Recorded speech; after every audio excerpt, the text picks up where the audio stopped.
नमस्कार मित्र आणि मैत्रिणी, वेलकम टू माय चॅनल. तुला जपणार आहे. आजच्या भागामध्ये अथर्व मीराला वाचवण्यासाठी इथे घोड्यावरून जातो आणि मीराला वाचवण्यासाठी इथे अथर्व काहीही करू शकतो.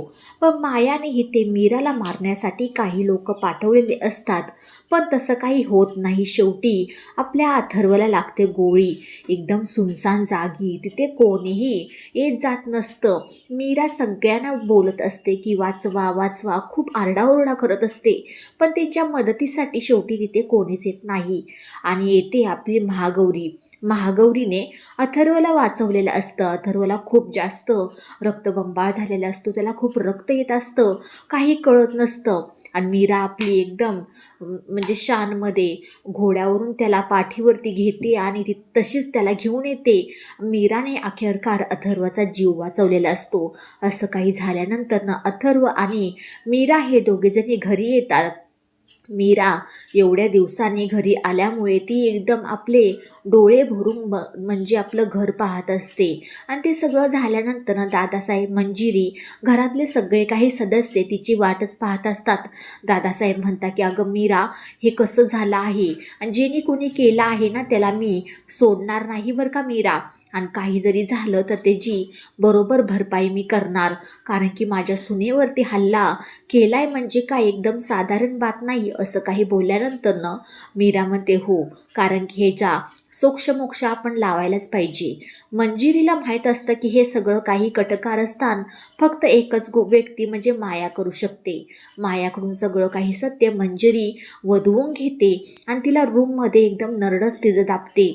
गळा दाबून तिला म्हणते की हा एवढा मूर्खपणा तुला कुणी करायला लावला होता, तुला कुणी सांगितलं होतं हे सगळं काही करायला. माया म्हणते की त्या दोघांमधलं जे काही प्रेम होतं ते मला बघवत नव्हतं आणि त्यासाठीच मी त्या दोघांना लांब करण्यासाठी, मीराला मारण्यासाठी मी गुंड पाठवले होते. मंजिरी म्हणते वेडी बाई कुठली, ती मीरा नाही, तिला नाही गोळी लागली, अथर्वला गोळी लागली आहे.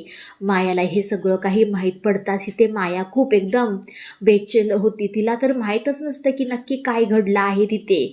सगळं काही झाल्यानंतर परत इथे अंबिका म्हणते अगं मीरा, तुला काही कळलं का, नक्की ह्याच्या मागचं काय कारण आहे ते.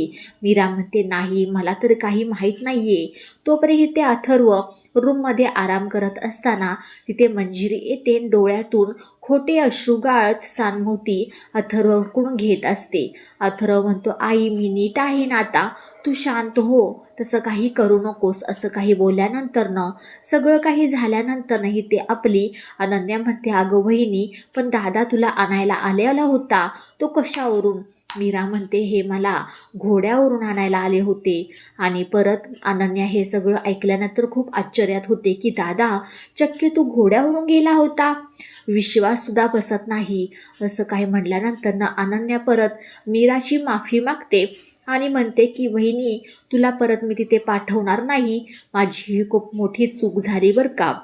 दादासाहेब पोलिसांना फोन करून सांगत असतात की तुम्ही लवकरात लवकर त्या गुंडांचा तपास लावून घ्या, कारण की मला काही जरी झालं तर ते गुंड माझ्यासमोर पाहिजेत. मायाची तर एकदम धाकधूक जीवाची होत असते, कारण की तिने सगळं काही केलेलं असतं. शेवटी मायाचं सत्य मीरासमोर, दादासाहेब समोर आलेलं असतं. येणाऱ्या काही पुढच्या भागामध्ये खूप छान ट्विस्ट आलेला आहे, कारण की अथर्व आणि मीराच्या प्रेमाची सुरुवात तर खरी झालेली आहे, पण त्याच्यामध्ये नक्कीच मायाचा